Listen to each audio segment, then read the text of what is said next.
Nangibabaw ang pananabik at tuwa sa mga estudyante sa Tejero Elementary School sa Cebu City nang makita ang makukulay na palamuti at malafiestang dekorasyon sa pagbubukas ng klase kahapon. Excited ang mga bata. The teachers also are excited. Maugid na, wala na mo gipatangtang ang decor since palarong pambansa. Para ma-surprise gid namo amo ang parents and the pupils ug wa jud mi nasayop. They are very happy, very excited to attend the first day of classes.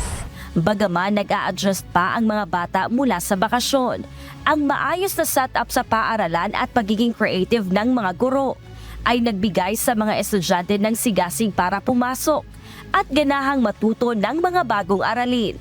Sa pagbubukas ng klase, nangangahulog ang bagong environment at bagong yugto na ang haharapin ng mga estudyante. Kana yung action na o kanang kapuyon, say mo daka, bisag, okay, 5 a.m. mo matay, dokaon pa. Pero ako yung gikuha na sa parent na ato yung paning kamutan na atong bata is sayo gid mo mata. Ato silang tudluan na sayo matulog, na dili mag-cellphone, kay kana di sa na maayo. Layan sila mo bangon og sayo. Layan sila mo kuan. Kay murag nabaguhan sila ba. Ako silang giingnan nga pamalitan sila nako anang mga gusto nila para ganahan sila mo eskwela. Bagaman andyan ang pagnanais ng mga bata na matuto, di maikakailang may kani-kaniyang struggle sila para makasabay sa eskwela.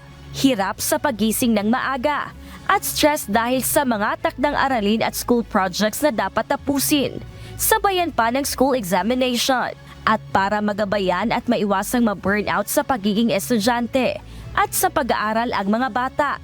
Naghanda na ang mga guro ng programa na makakatulong sa mga estudyante na mag-focus at hindi mawala ng interes sa pag-aaral. Amo na nang gi-anticipate daan sa first day kay murag ana magyud na basta bakasyon, magkuan pa gyud na sila huna-hunaan na. So ang among first day karon nag-advisory sa mi, through advisor gi-apply namo karon ang mental wellness nga program. So gi-adapt namang wellness program aron ma-shift nato ang huna-huna sa bata nga mo focus og naay interest sa pag-study, nga ma-love niya ang school because the school is their second home man. Sa pagbubukas ng school year 2024-2025, hindi lamang ang intelektual na kakayanan ng mga bata ang tututukan, kundi lakip na rin ang mentalidad ng mga ito, kung saan malaking bagay ang pagiging mabuting ehemplo ng mga magulang at mga guro. Gladys Tuwabi, humahataw sa balita ngayon.